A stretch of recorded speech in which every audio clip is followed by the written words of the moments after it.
The following podcast is a W2M Network original production. Visit W2Mnet.com for all of our other great podcasts, plus news, reviews, articles, and opinions from the worlds of wrestling, video games, football, and entertainment.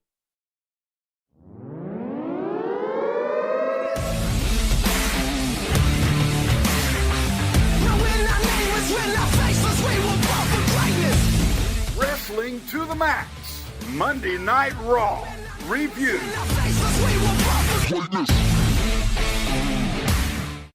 Hello and welcome to the Wrestling to the Max Raw Review. My name is Brandon Biskobing. I am your host for tonight, and joining me, as per usual, at least recently, the co-hostess with the mostest, Liz Pugliese. How's it going, Liz? Good, how you doing, Brandon? It's pretty good. Busy yesterday, so we're recording this a day late. But still, everything. We'll get you all the information on what happened in Raw last night. It starts off with ladders. Lots and lots of ladders. All 8 men and women, 4 men, 4 women, all 8 competitors for each Money in the Bank ladder match from Raw are on ladders, staring up at the briefcases, and before anyone even says anything, Kurt Angle makes his way down. He says that Money in the Bank is Sunday, and goes through the basic details of the ladder matches. Enter Constable Corbin, and he's completely shaved now. He's bald. I didn't even recognize him. I'm like, oh my gosh. I mean, the only reason why I recognized him was because of his entrance hitting, but, I had I don't want to say I had my TV low. I just don't think I was paying attention to the music. And I was like, who? And then I heard them say, I was like, that's Corbin? I was surprised. Yeah, it was weird. What do you think of the new look Corbin? I like it. I mean, I don't have anything against a guy with long hair at all.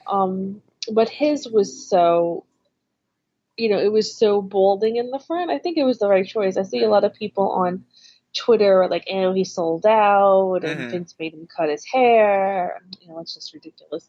And he's going like so corporate. Well, whatever he had, I like Corbin. Whatever he had going on he was kind of like muddling through. So a change isn't really gonna, I mean, if this much. If this helps him get higher up on the card and reclaim that push that he had from last year that got destroyed for whatever reason, then I'm fine with it. But I do understand where some people are coming from on that side of, like, his whole character is supposed to be, a lone wolf, a metalhead, all of that. And now he's this stooge. It just doesn't exactly work with his character. And we talked about that last week, that there, while we couldn't think of anyone distinctive, there definitely could have been people that would have worked better, in that role. He says he reminds us of his current job. He says it's making sure Raw runs smoothly at Stephanie McMahon's behest. Angle says that he'd like the Money in the Bank contracts to come to Raw. Corbin says that if they don't, Stephanie will be very disappointed. Then Alexa interrupts, saying not to worry, she'll fight through the pain and grab the briefcase. Sasha very funnily says, "What exactly is your injury? What hurts on you?" And she says, "My shoulder." And Banks is like, "You limped last week. It wasn't your shoulder." And a very interesting and funny little back and forth between them right there. Ember says that she's gonna win. Then Kurt asks if Natalia's good to go for next week, because she also had an injury last week, supposedly. Now he says she's ready and she wants to cash in for a match against her friend Ronda Rousey, assuming that Rousey wins the belt at Money in the Bank. The women go back and forth, and then KO interrupts, and he says that the ladder matches are hard times, and if they're gonna raise the case, and asks if they're gonna raise the case for Braun since he's so much taller. And Kurt says, "What?" I'm sorry to interrupt, but it's funny because I had thought of that. Yeah, I thought of that too. Well, I'll bring up something that I thought of that would have been hilarious in regards to that later on at the end of this segment, or at the end of the main event rather. Mm-hmm. Kurt says no, it's gonna remain the same height for everyone. KO talks highly of Corbin's new haircut and new look, and asks him to do something about it. And Braun's like, "Don't bring the constable into this." And Braun says he's going to do something about KO, which Kevin thinks he's being threatened, which he is. It's not, but Strowman's like, "It's not a threat. It's a promise." Of course. And just all of this crazy, everyone keeps on talking, and then Alexa screeches out and says they're sounding like the Real Housewives of WWE, which was kind of funny. And then her and Braun have a moment again. Then Sasha thinks that her former partner Finn Balor is gonna win. It would have been funny. Like, I kind of wish that Bobby would have had the opportunity to have been like, she's not on Raw, but I think Charlotte's gonna win. Like, something funny like that, just because he was the only other one that was in Mixed Match Challenge of that group. And KO's like, who cares about your Mixed Match Challenge partners? Which, I agree, Kevin, no one does. Thank you very much. Exactly.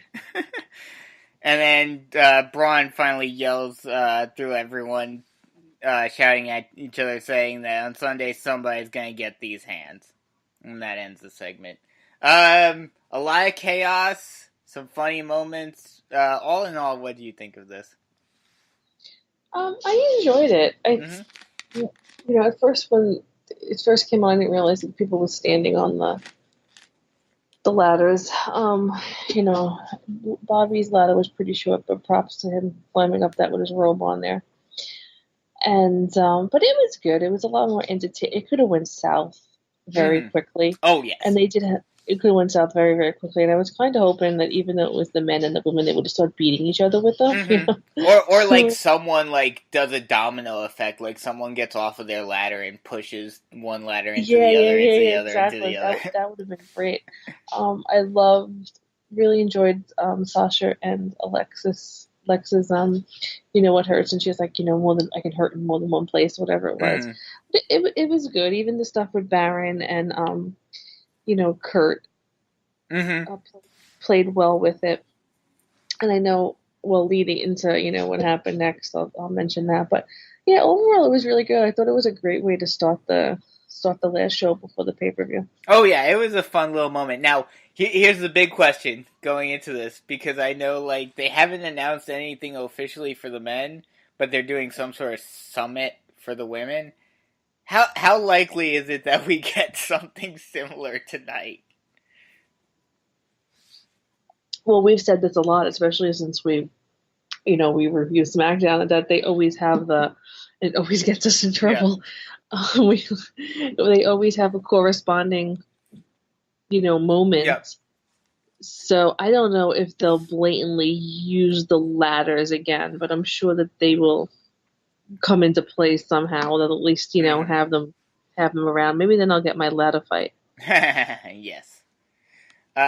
So back from commercial, for some weird reason, I guess Alexa Bliss went to the back just so that she could get her own entrance. That's what I was just going to mention. I see a lot of people on, like, in other reviews and all over Twitter, like, I don't know why that doesn't make any sense, blah, blah, blah. But if you think about her character, where she's so special, and That's she's true. better than the rest of them, That's it, true. it makes sense. It makes sense that she would put the extra effort in just to get an Yeah. entrance for herself. Yeah, that's true. So the opening contest, scheduled for one fall, Wonderful. is the women's fatal four-way match between Alexa Bliss, Ember Moon, Natalya, and Sasha Banks. This one wasn't quite as good on a, Money in the Bank ladder match preview type situation as the men's version was, but this was still a solid match.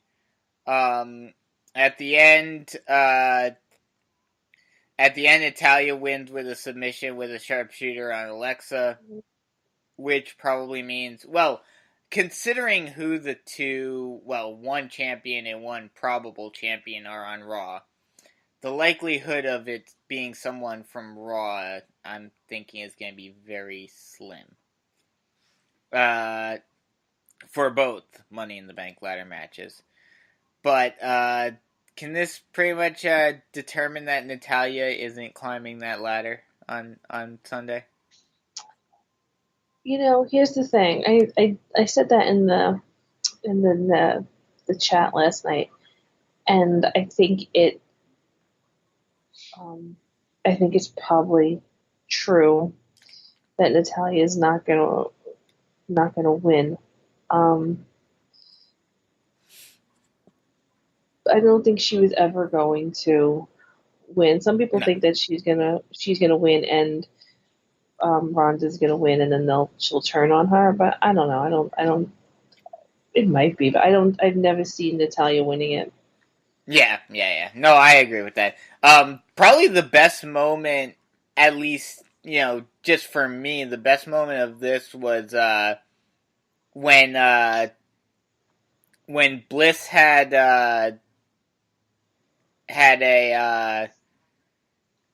I forget if it was a pin or a submission on, and Sasha Banks came in and broke it up, and I forget if it was Corey or if it was Coachman who said, "Why would you break it up? Like, save your energy for Sunday."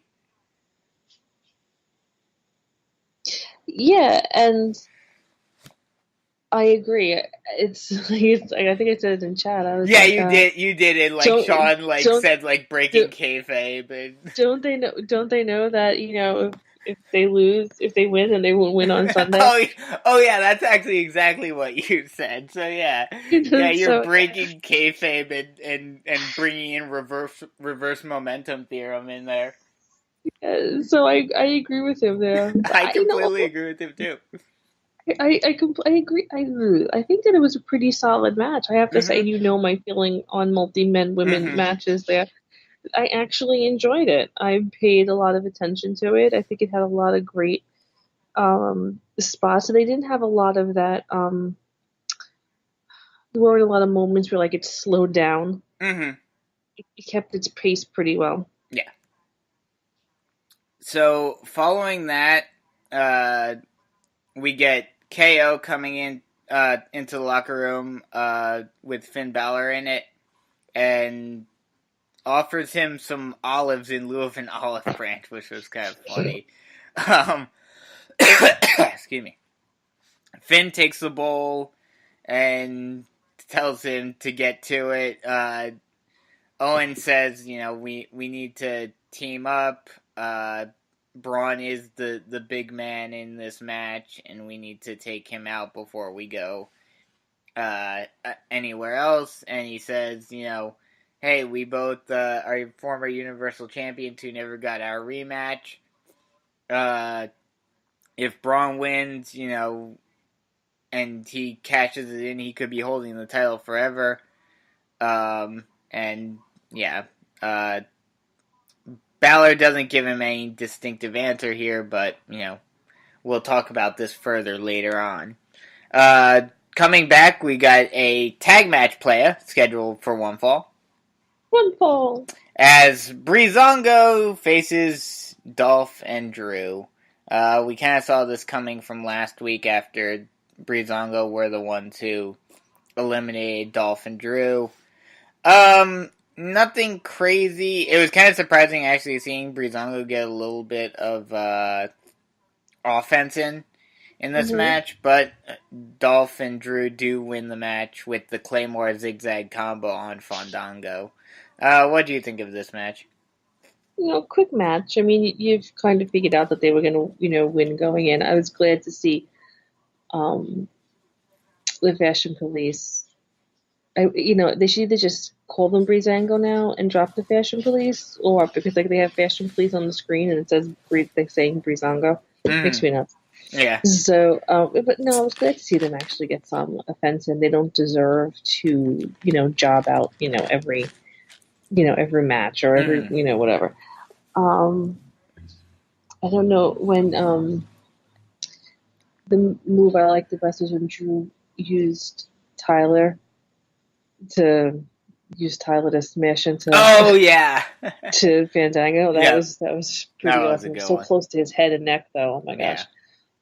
Good. Good match. They gave a solid promo at the end, I thought. Yeah. Post match, Dolph talks about how it was a fluke last week. Everyone needs to get over it. Breezango is exhibits A and B of why they're moving on from this.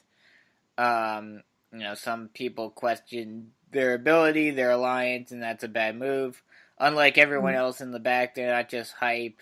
And every tag team on Raw should take a good look because the show starts and ends right here. McIntyre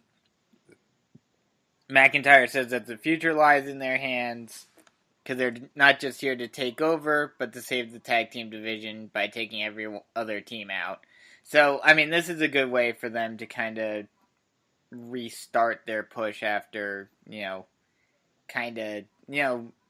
I know some people would disagree with me, but I think last week definitely did hurt them, at least in some people's eyes.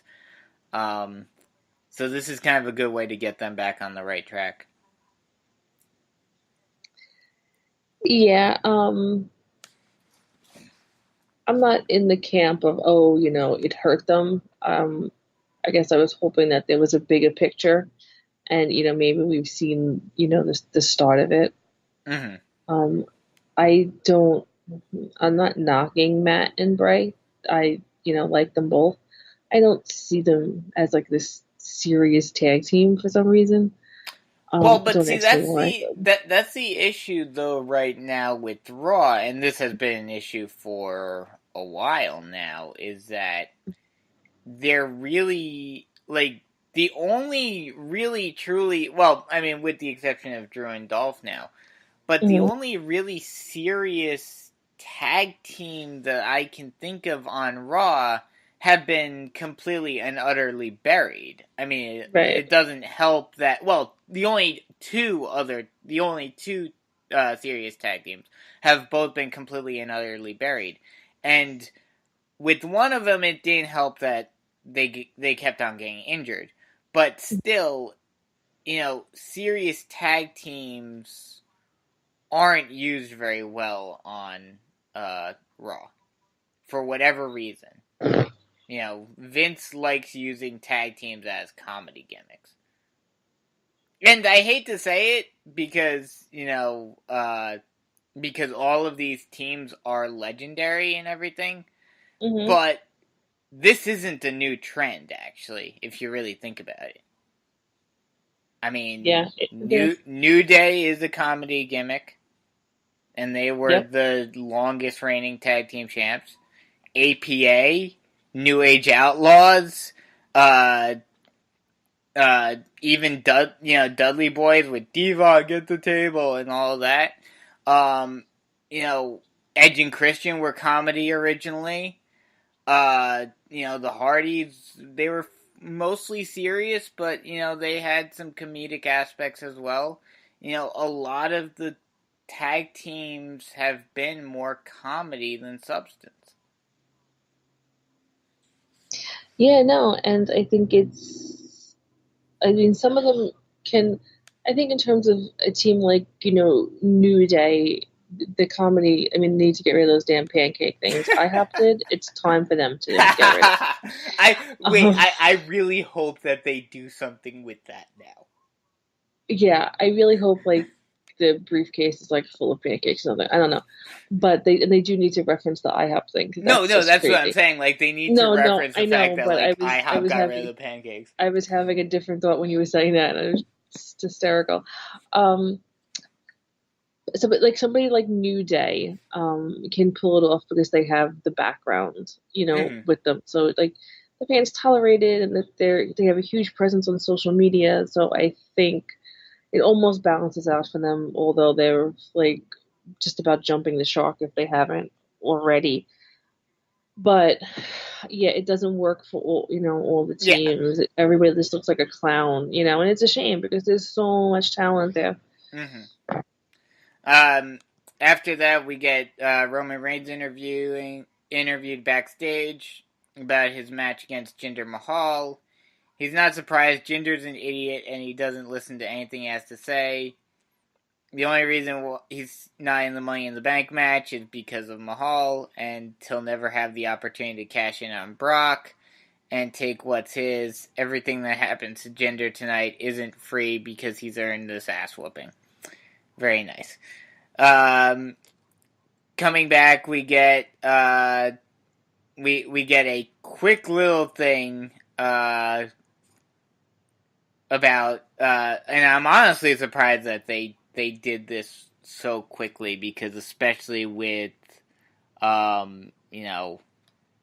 much, I mean, honestly, I think it may have something to do with the court case, probably. But they didn't do nearly as much as I thought they were going to do about the fact that Brock has technically broken Punk's Modern Era title reign record. If they mentioned, I guess they didn't mention it on the show. I have a They vague memory mentioned of it, it just for a second, and apparently Corey said something about, and he defended Brock's lack of defenses. Yeah, anybody else, they would have had, a celebration with balloons and attacks, and fake cameramen. Yeah, exactly. And all sorts of stuff. So I think there's a combination of a couple of reasons for why I think they did that. But moving on, we get Jinder coming out. He says he challenged Roman Reigns tonight to prove he's not nearly as unstoppable as he thinks he is. Sure, he's a multi-time champ. He's main evented Manias. But the winds are changing. He can feel it in his bones. And he can see what we cannot. He sees Roman suffering, out of breath, unable to keep up, defeated in his eyes at Money in the Bank. Colossus after Colossus. He sees his arm raised. Reigns comes out. Jinder continues talking about how, he heard his promo about costing him his opportunity, and his failures are starting to cloud his judgment. And he keeps on going. He's like, but wait, I never said you're facing me. Your opponent is another great Indian who stands fearless, shoulders above all competition. None other than the great Sunil Singh. Tell me if I'm wrong. I kind of saw it coming. I was like, there's no way. There would be rumors up the wazoo if, he was there. But were you, already, even with how much he was talking about it, were you expecting it to be Sunil Singh, or did you actually think it might have been Kali? Both. When he started, I was like, oh, it's going to be, Sunil, whatever. Yeah. He's going to throw him to the wolves, so to speak. Then I was like, oh, and then I was thinking, because I don't really pay attention to the rumors and stuff a lot lately. Yeah. So I was like, oh, is Kali there? And then I was like, oh. He swerved us. So the following squash match scheduled for one fall. Oh, one fall. Sees Roman Reigns, like I said, utterly squashing Sunil Singh in a matter of 30 seconds. Mahal tries to give Sunil a quick pep talk, and Roman knocks Mahal off the apron and then proceeds to get Superman punched and then speared. And 1, 2, 3. And then Jinder immediately jumps in and hits him with a cheap shot, and then Colossus. And then they go out of the ring and celebrate. I mean, hopefully this is over at Money in the Bank, I would think. I guess. I hope so. I mean, I guess. I don't know what to tell you. I mean, for a squash match, it was, it was a squash match. And Jinder would get involved at the end there. It is what it is. I have no idea where they're going with this. It's if just it is a over way. Money in the Bank, No, it's just filler. I know it's filler, but what happened to the punches? Well, it's filler, yes, but it's also the latest in Vince McMahon's futile effort to make us want to cheer Roman. Because he thinks that Jinder is more hated than Roman. Which, for some, myself included, is true. But,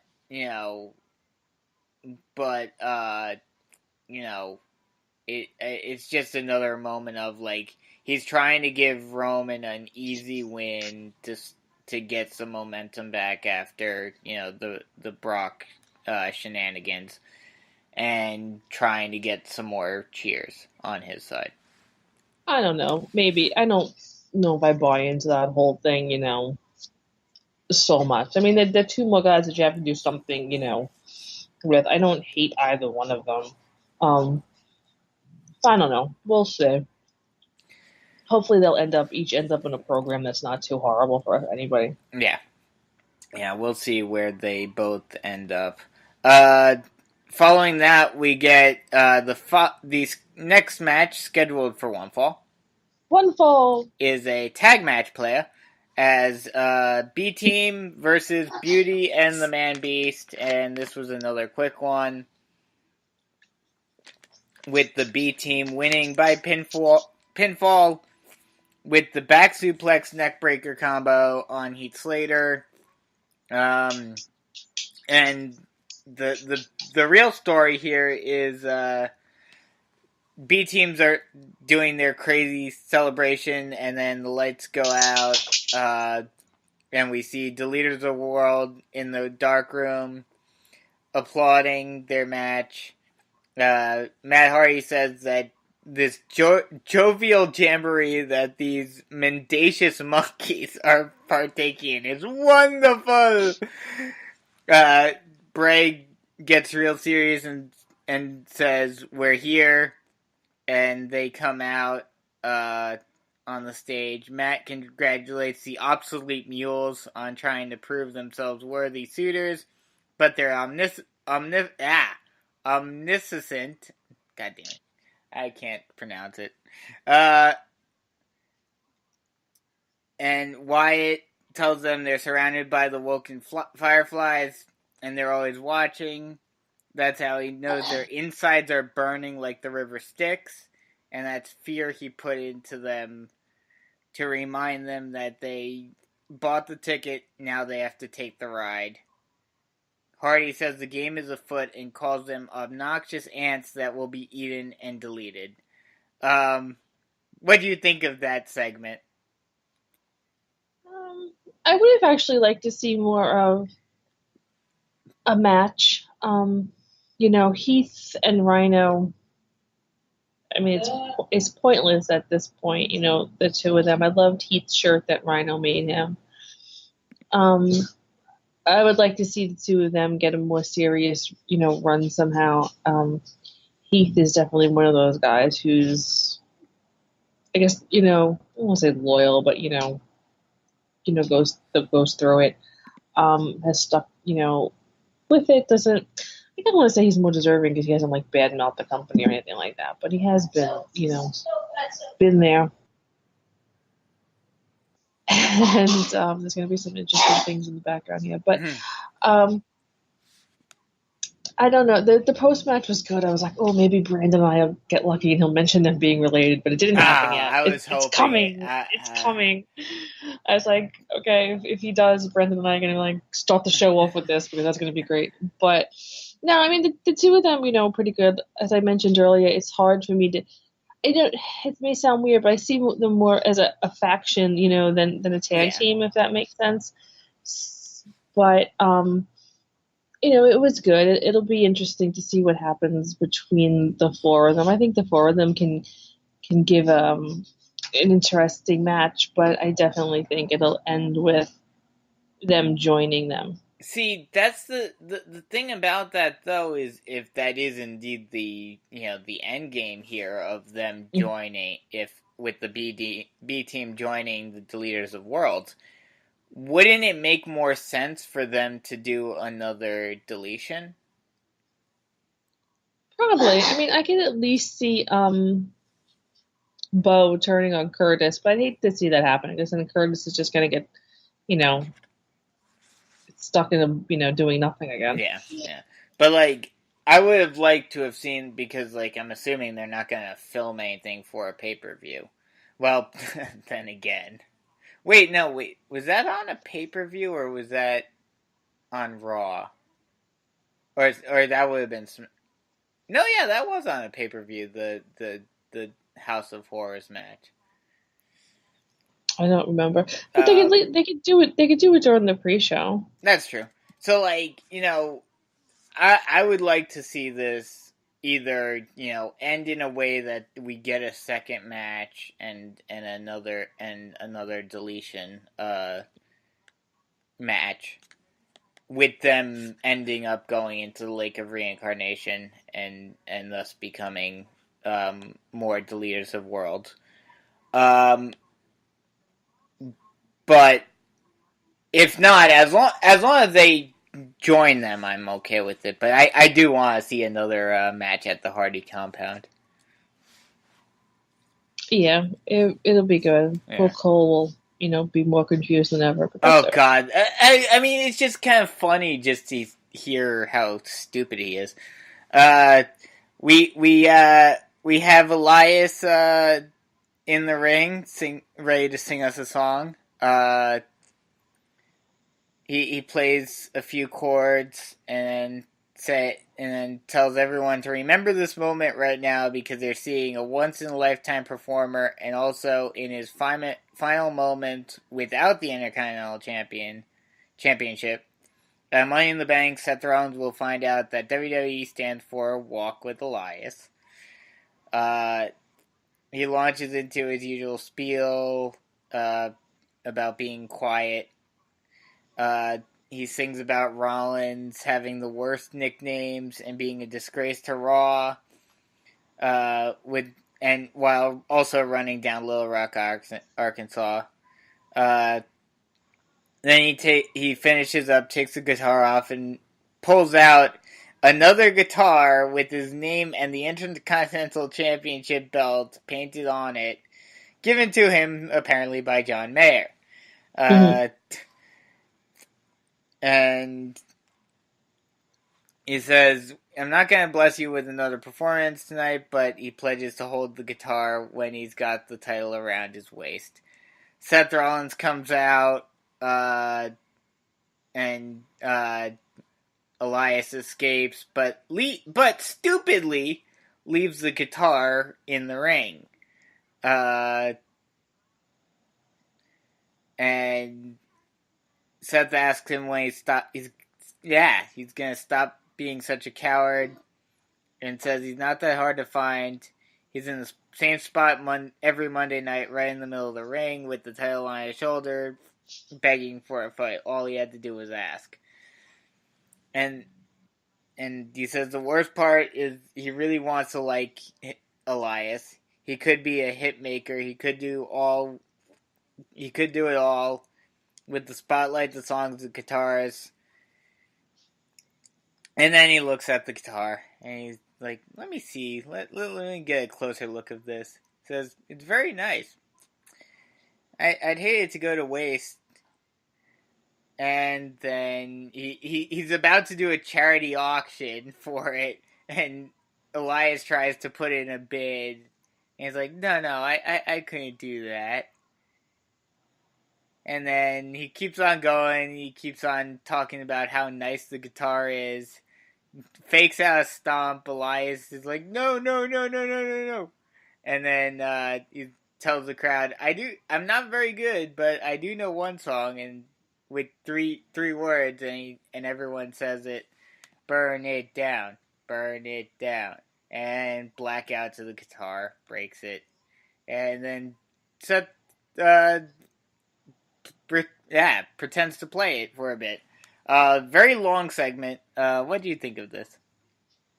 I actually really enjoyed this song. So did I thought it was very well done. It was very entertaining. And as big a Seth fan as I am, it had me on firmly, on Elias's side. Definitely he's done some really entertaining ones. Definitely one of the better ones I've heard in a while, though, especially since he actually got to perform the whole thing. Yeah. Because usually they do somebody comes out, blah, blah, someone blah. interrupts him. As He's soon been as you saw getting to play a lot more recently, I've noticed. Mm-hmm. Yeah. As soon as you saw the guitar, you knew what was going to happen. Oh, yeah. I mean, come on. It's the WWE, and it's a guitar, and that's it. That's all you need to know. Yeah, as soon as I saw the custom guitar, I was like, "Oh, that thing's getting." It's like, oh, it's so pretty. Bye bye. Yeah, it was good. It was long, but I don't really have a problem with that. Oh no, neither do I. I was just saying, it was a very no, I know you don't. I'm just, but I think both, did their parts very well. Mm-hmm. Yeah, it was a very entertaining segment, and it was funny seeing Seth, do the fake out, like about to do it, and then he stops himself. Mm-hmm. He's like, "No, I'm not gonna do it." Oh wait, yes I am. Boom. Mm-hmm. Backstage, Bobby Roode is looking in a mirror, and then KO comes up. So seeing Seth smash the guitar like that reminds him of Braun snapping the ladder in half last week. And Roode is lucky to be standing there and lucky to still be able to be in the match. Bobby asks what he wants, and KO says he wants what's best for everyone. None of us can beat Braun by ourselves, so we need to team up to stop him. They should all work together, or Roode can go it alone and end up like the ladder. Your call. And he compliments his robe before leaving. Then we get a match. I didn't fully understand this, I guess because they're the Riot Squad, but they've never done this before. Why are the Riot Squad just like wreaking havoc in the back and cutting people's ties off? I didn't understand that either, at all. It made no sense. Like I said, I guess it's because they're the Riot Squad and they cause chaos, but like... I know, that was my thought. It's like, they're going to have them... Let me start to talk over... They're going to have them live up to their name all of a sudden? Like, I don't know. After what, like 5 months? Mm-hmm. Yeah, didn't make a lot of sense, but, so be it. If they continue it, I'm all for it. It was funny to see, especially when she cut half the tie off. It was funny. Yeah. So the following contest, scheduled for one fall, is Bayley versus Ruby Riott. A decently long match. They both got some good moments in. And at the end, we get Ruby winning with the Riot Kick after some interference from Liv Morgan. Mm-hmm. So I mean, I guess I understand it. They're still trying to keep Ruby strong, and the Riot Squad obviously helps, but why? Like, I'm just hoping that Bayley can get out of this funk at some point. Yeah, I can't say I'm a huge fan of Bayley's, not because she's not talented. She is. She's, adorable. She's all that. I don't like her. I've long been over her. I've been a fan my whole life. Crap. Mm-hmm. I really don't care. So I think she definitely at some point soon needs a gimmick overhaul. A bit anyway, to some extent. I was just glad she had a match that didn't involve her arguing with Sasha, first or Yeah. whatever. Well, that's So, going to be the interesting thing moving forward. We discussed this last week. What they do with Bailey and Sasha and Charlotte and Becky over these next few months is really going to show where they're leading towards, because if they try to do something between Sasha and Bailey, then that means that the Four Horsewomen match is on the back burner. But with them seemingly moving away from that and kind of making them reconcile a little bit, I'm curious to see what the plans are now that all four of the MMA horsewomen are signed. mhm. What the timeline for that is, because that interacts and interferes with a lot of storylines in the women's division right now.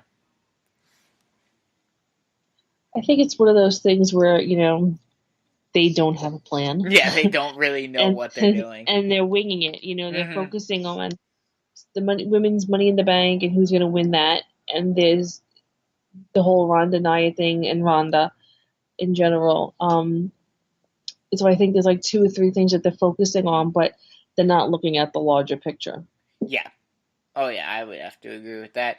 Afterwards, we have the Riot Squad holding Bailey down, and they draw on her face and draw a big R on her stomach with Ruby's black lipstick. This would actually be kind of something like this, like the stuff that they did with them, like wreaking havoc in the back and the R and everything. They should have been doing this from the get-go with them to kind of differentiate them from Absolution and to make them unique. But now they're suddenly throwing these things in that would have made a lot of sense back when they first came up, but now it's just like, okay, why are you suddenly doing this now? Yeah, it's one of those things where we're gonna go, oh, that's the WWE. That we say there's just certain things that don't make any sense at all. Mm-hmm. And this is one of them. Maybe it's going to be part of a bigger picture. I don't know. Yeah, I mean, if they keep it going, if they continue this as part of their gimmick, then fine. I'm cool with that. But this should have been done from the get go. Mm-hmm. We get Ronda in the back and then Natalya comes up to her and gives her some advice. Says, Ronda, be careful and be ready for Nia Jax because she is big. Then we have the face-to-face between Rousey and Nia Jax. Jonathan Coachman is the host for this face-off. We get a montage of social media reactions to the announcement that happened on Saturday that she's going into the UFC Hall of Fame. Jax comes out and asks her how their rivalry has gone from friendly to angry. Nia says she's not surprised. They're both very competitive and things have gotten tense. She admits she's purposely pressed Rousey's buttons to see how she'd react, and she then puts her over at length before pointing out that she's new to WWE. Yeah, you're good. You were good in MMA. You were good in the Olympics and everything, but now we can do legal headbutts here, strikes to the spine, hair pulling, elbows, all of that. They hurt, injure, and throw people off their game plan. And come Sunday, she'll show Ronda exactly what she's talking about. Rousey says she doesn't plan on it. And she'll improvise Jack's arm off. She says she's confident that she's earned the right. And Nia says she'll give her that that her one match was very impressive, but it was a tag match against a businesswoman who competes part-time. That was kind of funny. And Jax has been here for years grinding, and she's a Raw Raw Women's Champion. You want to take my arm? I'll take your reputation. When I'm done, and Nia says, when I'm done with you, they'll call me the baddest woman on the planet. And she knows she's going to win. That's why she made the challenge in the first place. And Rousey's just not ready. Rousey says everyone has told her she hasn't been ready to make the Olympic team. They said she wasn't ready to challenge for the Strike Force belt. She won. Same for headlining her own card and being UFC champ. And now she's going into the Hall of Fame. She's Ronda Rousey, and she was born ready. She takes her jacket off, and they go face to face. Jax tries to throw a forearm and gets caught. And Jax hits her with a headbutt, and then Ronda grabs her with the armbar and tries to break her hands, and finally does. And Nia taps. Again, this is another one of those where, like, you know, you wouldn't think they're gonna have Ronda lose, but, you know, reverse momentum theorem at its finest. First off, what do you think of this segment, and then what did you think of, or what do you think of what's gonna happen at Sunday, or on Sunday? I think the same. I don't enjoy these two together at all. So I don't know. I found it flat. I found it a little dull. I'm not, Ronda's not as awful as, whatever. I can nitpick on a few things, but what do I know? I just don't think the two of them play well together. They're both so flat and semi-boring in their tone of, speech. That for me it wasn't really that engaging. I mean, and even their little fight there looked a bit awkward. Yeah. But as for who's going to win, I don't think either one of them is going to win. I think there's going to be some shenanigans. You think there's going to be some shenanigans? I think there has to be. To have Nia pin Ronda. Yeah. I would agree with that. So we'll do more. We'll do in-depth predictions at the end. But yeah, that's an interest. It's going to be an interesting match, that's for sure. The following weird squash match scheduled for One Fall is Kurt Hawkins versus No Way Jose. Jose does his normal conga line thing, and then Kurt, his music hits, and he's nowhere to be found. Music hits again, still nowhere. Ref starts counting, and then one of the conga line members comes up from behind and attacks Jose with a schoolboy. It is, in fact, Kurt Hawkins. Jose kicks out and hits him with the pop-up forearm strike. And 1, 2, 3. And Kurt Hawkins goes to either 201 or 0 and either 201 or 202 or whatever the number is now. I'm just hoping that Jose moves on from these. I mean, he started off kind of strong with, his quick little thing with Corbin, and he actually got a win against Corbin, but now it's like, they don't really have anything for him. Yeah, I don't know. It's entertaining on one level, and it's just like, okay, I don't know, on another. I don't think this is the best way to use, Jose. No. But I guess they're just going to have him lose to everybody, and Jose was available. Pretty much. Balor and Rude talk about how Owens has spoken to both of them. Neither of them trust him, but Finn wonders what the smart play is. Rude, uh, Finn says it's better to follow the devil you know better than the devil you don't. Rude says, let's listen to KO, but keep one eye on him. And Balor says, yeah, I'll keep one eye on Owens and one eye on you. So a little back and forth between these guys. Some fun little jabbing at everyone else. This is kind of what you expect. Yeah, I want to ask Finn if he was keeping one eye on Kevin and one eye on Bobby. How was he watching Braun? Yeah, really. Whatever. I don't know.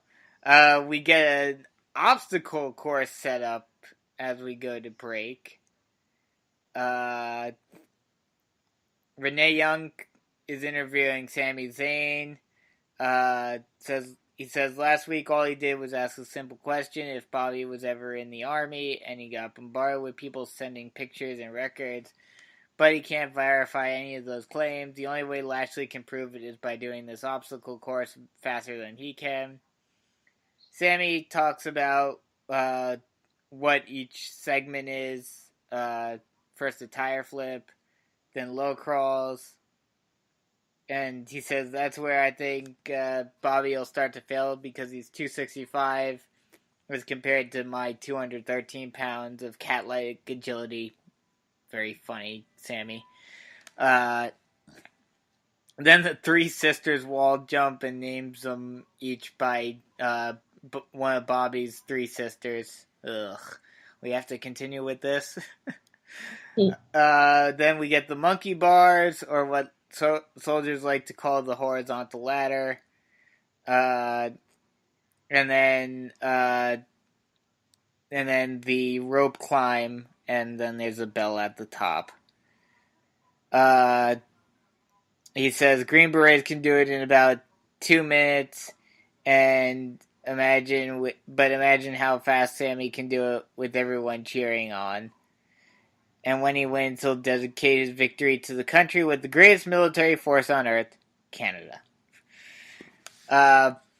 Bobby Lashley comes out, says everyone's tired of hearing Sami's mouth, and he's gonna beat him here and then beat his butt this weekend. Sami joins him on stage for the coin toss, demanding Bobby stay away. Bobby goes first and just utterly dominates it at 47 seconds. And then Sami blindsides him from behind and hits the haluva kick on him. And yeah, Sami doesn't even do the obstacle course. What do you think of this? I thought it was silly. I thought it was silly, but it was. But it was also entertaining. It was let me. And this is how bad this whole feud has been from start to finish. This was the best segment of their whole feud, by far. Yeah, it definitely was because Bobby didn't have to speak that much, unfortunately. Yeah. He just got to show off. Yeah, pretty much. Yeah, so yeah, this was it was fun. It was fun seeing Bobby actually show like I think that's probably what made this segment better than all the others. Sami did his thing of, his entertaining stuff. And Bobby just got to be old school TNA kick-ass Bobby. It wasn't him talking. It wasn't him trying to be endearing. It wasn't him trying to be a human. It was just, I'm going to do this. I'm awesome. Mm-hmm. And, I don't need to say anything else. I'll let my work do the talking for me. Yeah, no, that's what he needed to. Definitely was the best segment between them. You know what's kind of funny? For those reasons. You know what's kind of funny is that what? the the only person that, and part of it is because, well, but then again, Bobby was there at around the same time too. And this does also a lot play into the whole PG era thing. But the only person that they've really allowed to just be a badass without talking is, and honestly, the only reason I think they do this is because of, his prestige because of the UFC stuff, is Brock. And what's ironic about it is that the few times we have heard him talk in short spurts, he actually hasn't been bad. Who, Brock? Yeah. Yeah, no, he's not, hasn't been that bad at all lately. So, so I don't, they do this stuff where, they have, Bobby and Roman talk way too much when they should just be talking in short spurts. And yet, they won't invest in managers anymore to help guys like these guys. Yeah, that's what really stinks, and it's a shame because there's quite a few guys in the back who, if you're not using them as, wrestlers, could transition into a pretty effective manager. Mm-hmm. And Kurt Axel is actually one of those guys. Yeah. I mean, it looked like that's what they were doing with Titus for a little bit with Apollo Crews, but then they changed their mind. Yeah, no, Titus definitely my mother's favorite. So yeah, he's definitely one of them that would make a great manager if they kept it away from it just being a rehash of the Nation of Domination, the stereotypical. Yeah. Oh, I agree with that. Well, I mean, that's what New Day originally seemed like they were going towards, and then luckily they changed that. Well, they were supposed to be preachers. Yeah. We get my ultimate favorite. We get Kevin Owens having a strategy meeting, assigning Finn and Bobby to Braun's arms and legs, while KO basically just stands there running the show. Balor points out they haven't agreed to anything, and KO is apoplectic when Strowman rolls up with a great idea. He wants them all to team up on him and laughs before roaring and leaving. This was kind of funny how Braun, just rolls up and basically hears their segment, or here's their conversation. It's like, yeah, you guys can team up on me all you want. Go for it. You're talking about somebody, or anywhere, talking about somebody, and then the person's right behind you. So that was really funny. I got a kick out of that. Oh yeah, it was a great little segment right there. And it was great kind of seeing Braun be like, yeah, you can try to team up on me all you want. Go for it. I don't care. Yeah, he definitely has a lot of personality. Oh yes. I mean, that's been probably the biggest surprise with him. He's such a big guy, and everyone was thinking he was just going to be a monster who couldn't really talk much, but he's been very entertaining on the mic. I know, definitely. So the main event scheduled for one fall is the Fatal 4-Way match between Bobby Roode, Braun Strowman, Finn Balor, and Kevin Owens. This all starts off with KO hanging back, with Balor and Bobby trying to pass Strowman into KO, but the monster fends all three of them off with ease, tosses Bobby, hits Finn, KO bounces off the rope, and goes to the floor. And, one thing I noticed, we didn't mention this before, I think it was during the Bailey match, what was with the weird, mini commercials just for Money in the Bank with the picture-in-picture? Oh, I don't know. That annoyed me. Yeah, I was like, okay, You don't know it's coming? All right, come on now. If you're gonna do it for the regular commercials like you do on SmackDown.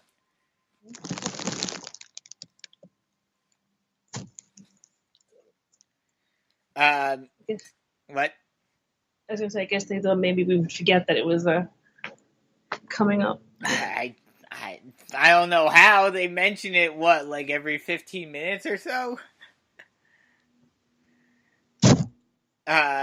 We get after coming back from commercial, we get all three of the other guys surrounding Braun and attacking him, trying to overwhelm him against the ropes. Strowman fights them all off, but Stat is staggered, and they continue going after him. Braun, it's a back and forth between each of them. KO tries to beat Strowman from behind while Strowman attacks Bobby. And yeah, just overall a crazy match. We get them going out to the floor, and Strowman gets KO tries to escape, and Braun runs him down. That was a great spot. Did you see that? Yeah, that was great. I mean, if anybody complains about something in this match, then they're really nitpicking. It was really solid. All four, had some great moments. There was just enough of comedy from Kevin without them overdoing it. Mm-hmm. And then we got a frog splash. Hey, this week KO conquered his fear of heights and did the frog splash off the off the ladder. Huzzah! Huzzah! And then it looked like that was gonna put Braun out of action, but this is the monster among men we're talking about. Mm-hmm. The other three fight in the ring for a bit. And then Strowman comes back, and KO is the first one to see him. He's like, "Oh crap!" Mm-hmm. Braun hobbles down the ramp, and attacks all of them. I forget if it was earlier on in the match or like at this point, but like all of them were on him, and then like he did the big monster thing of just like launching him off. Mm-hmm. Braun keeps on beating him down. I forget, was it KO? Yeah, KO went under the ring at the end of the match, and I guess this was a leftover from the WLC matches from back in, 2012? That tiny little ladder. And brings it into the ring and hits Braun with it. But Braun stays standing even after a couple of shots. He catches the third one, knocks KO down, choke slam, running power slam, onto the ladder. And that's it. 1, 2, 3. Braun wins with a running power slam. And then Braun poses to celebrate, and that's the show. First, tell me what you thought of this match, and then there's a moment that I want to talk about after that. I think I pretty much just said it. The match was really great. Oh yeah. Definitely was the type of match you want to see. Well, anytime, but going into a pay-per-view, for something like Money in the Bank. But I can't think of anything to nitpick on. I can't think of anything that I really didn't like. My favorite moment was Kevin shouting, "I'm sorry." Oh, you know? When he tries to roll up Bobby. Yeah. So I think right before he lost, overall it was a great match going into SmackDown in 205. It is the WWE match of the week. Oh, yes, definitely. The one thing that I was thinking about as soon as, especially with how they were talking about, like, I don't know if he could have been able to do it because it might have even been too small for Braun. But especially with how KO was talking about it at the beginning of the show, with how, like, oh, are they going to raise the briefcase for Braun? I would have loved to have seen Braun set up that small ladder, climb up to the top, and able to reach the briefcase and unclip it. That would be hysterical. Yeah, just to show that, yeah, I don't need a tall ladder. But yeah, that would have been a great spot. Yeah, I love this match. This match was great. It had everything in it. You know, everyone got some good spots in. You know, Ballard did great again. So yeah.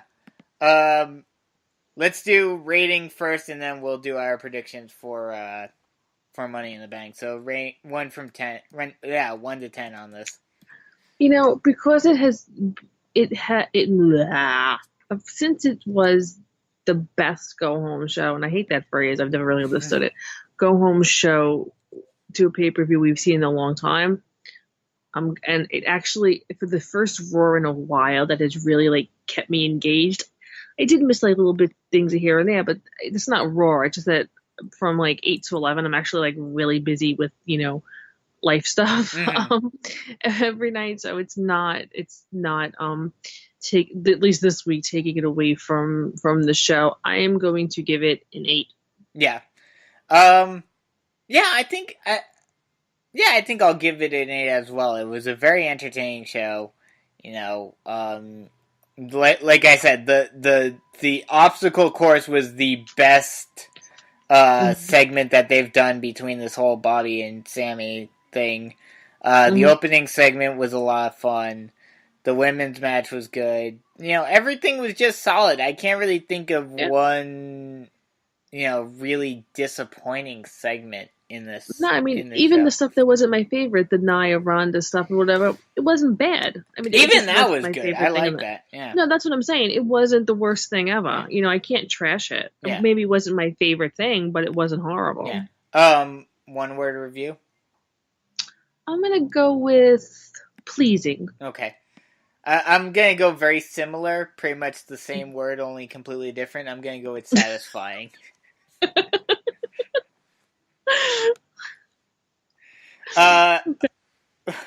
What? That was originally. I had a different word in mind, and I'm not gonna say what it is. I'm like, I'm not gonna use that because it's like so blah. So I was like looking up synonyms, and actually satisfying was like the first one I chose. I was like, no, but I think we've used that like 1,000 times. That's like a Harry word. Then I went to pleasing. Will you get your head off my tablet, Bruno? Dog wants to get involved in the show. Yeah. Oh, don't worry. Wilfred has gotten involved multiple times, unfortunately. He's probably like, hurry up so you can take me outside. Probably. You're gonna hang up with Brandon. Okay, let's get this. Let's get the predictions done so you can take the doggy out. So for Raw, we've got Seth Rollins versus Elias for the Intercontinental Championship. This plays a lot like there have been rumors going around that Seth may be the one to challenge Brock at SummerSlam. So this is going to really, like, if Seth drops the title here, that may be the case. But what do you think? Who do you think will... Seth. I think the WWE is relying a lot on him lately, and I think justifiably and rightly so. So I think we're heading into what's going to be known as could be known as the summer of Seth. So I'm gonna say Seth retains. Yeah. Like I said, it's gonna, like, what happens at Money in the Bank will heavily depend upon what their plans are for Seth moving forward. But yeah, especially with them breaking the guitar and everything, I think Seth is going to retain as well. Bobby Lashley versus Sami Zayn. Bobby. Yeah, I just, especially with all the antagonizing that Sami has been doing, I just don't think there's any way that you don't have Bobby go over on this, especially because I think everyone wants this to end. So they're just like, if Sami wins, there's no way that they're gonna end it with Sami winning. So, Roman versus Jinder. I think we all know who's gonna win this one. I mean, I'm gonna say Roman, and then because I don't even know. I don't know where they're going with this or why they're even doing it. And I'm not bashing either guy. So, I mean, probably Roman. So I'll just take Roman. I think this was just one of those, they wanted to keep Roman out of the Money in the Bank ladder match because they didn't want him to lose another big match. Mm-hmm. And this is a way to kind of give Roman some momentum back after losing at Greatest Royal Rumble. I guess. So I have to go with Roman as well. Nia versus Rousey. You talked about it before, but give your official prediction now. Neither. I think somebody interferes. You think someone interferes? I think somebody interferes. I mean, it can even be something like Stephanie. I mean, if there is a winner, Nia's not going to lose the belt, and it's going to be tainted somehow. There's no way Nia pins. There's no way Nia beats Ronda even in any way, shape, or form that is a pinfall or a submission or whatever. It's not going to happen. Yeah. Can she win by disqualification? Yes, because then technically she didn't beat her. She didn't pin her. Otherwise, you're making them both look bad. But if you have all these plans for Ronda to make her into some almost female Lesnar or female, whoever, you're not going to have her lose to Nia. Yeah. And I just don't see them putting the belts on her yet. I hope not, anyway. I agree with that. Yeah, I don't know. Like, on one hand, I feel like they really are going to, well, I think... Well, what I would love to happen, and I mean to interrupt you, what I would love to happen is that this comes after the women's Money in the Bank match, and the woman just cashes in the damn thing and beats Nia, so I'd be alright with that. Honestly, I could potentially see that if it does in fact become Natalya. Mm-hmm. Where, Natalya just comes out, before the match even starts or whatnot. But yeah, it's hard for me to say what's going to happen here because, like you said, and like I said last week, it feels very stupid and very short-sighted for them to do all of that work for Nia to have that big moment at Mania of, the whole Be a Star stuff and all of that, just for it to become, a WrestleMania moment that just disappears within a couple of months. Right. But at the same time, I don't think they're going to make Ronda look weak at all. And also, I think, especially with it probably being the last time we ever see him, I think they'd want to co-headline SummerSlam this year as, this huge co-promotion, not officially, but this huge crossover event with the two of the biggest names in UFC history headlining SummerSlam, one before he probably goes back. Right. So I have a feeling that either Rousey's gonna win this match, or Natalya is gonna cash in ahead of time somehow, and basically take Ronda's spot or something. Something happens where Natalya gets the belt without Rousey actually really like doing anything in the match, and then it's Natalya versus Rousey at SummerSlam. Yeah. Because I think there's one pay-per-view before SummerSlam, correct? Yeah, I think so. So you could have the obligatory rematch between Natalya and Jax at that pay-per-view with Natalya winning and retaining, and then have Natalya Rousey at SummerSlam. Right. Makes sense. That's my that's just my crazy fantasy booking thought. But that's definitely the most interesting match in terms of who's gonna win this in this match. Up next we've got AJ versus Shinsuke. Wait. Hold on, never mind. Let me. Is that for tonight? Yeah, that's for tonight. Sorry. The next matches are the Money in the Bank ladder matches. Let's save the majority of our talking for tonight, so that we can talk about both, especially considering what's going to happen. We don't know what's going to happen tonight. But let's... Oh, wait, one more thing about the Nia versus Rousey match. I know you don't pay as much attention to the rumors, but how likely, because, this is a big rumor, and I think a lot of it plays into their plans, how likely does this main event? Not at all. Not at all? You don't think there's any chance that that's the main event? Nope. Because that's the rumor going in, that's the rumor going around right now, is that they're considering having that main event, the show. I think no. Okay, so, first, for both matches, for both Money in the Bank ladder matches, likelihood of a Raw person winning it at all, and then if you think they will, who do you think will win?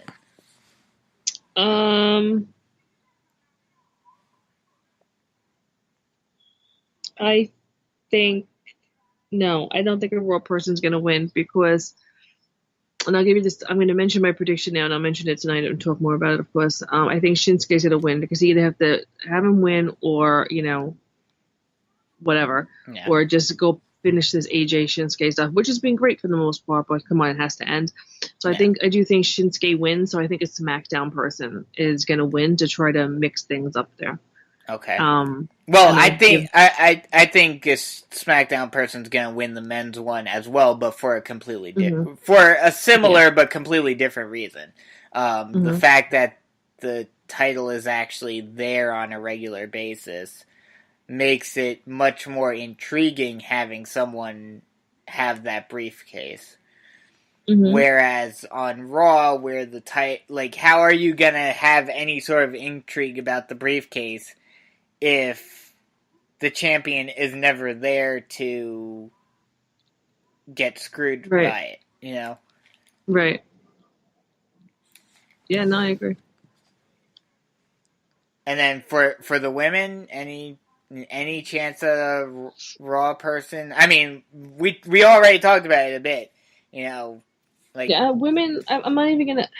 Women, I think can go either way. So if it is the Raw, I mean, I could see it being Natalya for all the reasons you laid out, or will probably be somebody awful like Sasha. But if it's on SmackDown, I'm really hoping and we'll talk about it tonight, Becky.